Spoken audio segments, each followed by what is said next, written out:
के गोडादरा इलाके की घटना। विद्यार्थी द्वारा की गई आत्महत्या। अभ्यास गोडादरा इलाके में रहती थी और आदर्श पब्लिक स्कूल में पढ़ती थी। फ्री में पैसे नहीं देने पर स्कूल संचालक ने छात्र को 2 दिनों तक टॉयलेट के पास खड़ा रखा। वह 8वीं कक्षा में पढ़ने वाली छात्रा से कई बार इस तरह की हरकतें कर जबरदस्ती करता था। अंततः छात्र ने आत्महत्या कर बीबी ली। छात्र की आत्महत्या के बाद परिवार में मातम छाया हुआ है। गोडादरा पुलिस ने जांच शुरू की। रिपोर्टर शकील शाह, देखते रहिए आई पब्लिक न्यूज।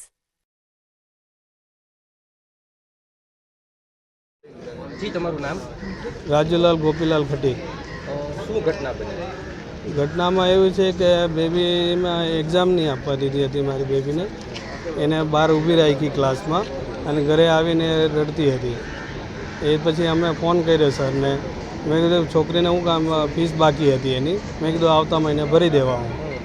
તો પછી એને સ્કૂલ મોકલવાની તો એ સ્કૂલ જતી નથી હતી।